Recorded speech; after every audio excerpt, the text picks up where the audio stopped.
এখন ওদের বেশি ভয় হয়েছে নওশাদ সিদ্দিককে নিয়ে।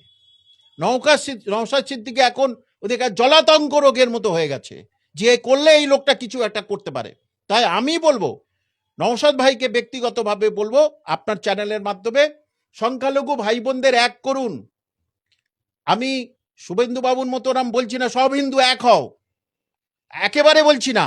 সংখ্যালঘুদের পিঠ বাঁচানোর জন্যে এবং সংখ্যালঘুরা এই ৯৫টা সিটে যদি সংখ্যালঘুরা পেয়ে যায়, তাহলে সংখ্যালঘুদের ছাড়া কেউ কিন্তু বিধানসভায় 2026-এ গড়তে পারবে না। আর সেটাই একটা ইতিহাস গড়ে তুলবে।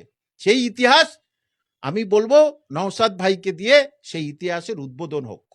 এবং আর যদি কোনো মুসলিম লিডার থাকে পশ্চিমবঙ্গে, সবাই এক হন। এক না হলে, এক ছাতার তলায় না আসলে কিন্তু 2026-এর পথে সংখ্যালঘুদের প্রতি অত্যাচার বিজেপি করা দূরের কথা, এই সরকারই করবে।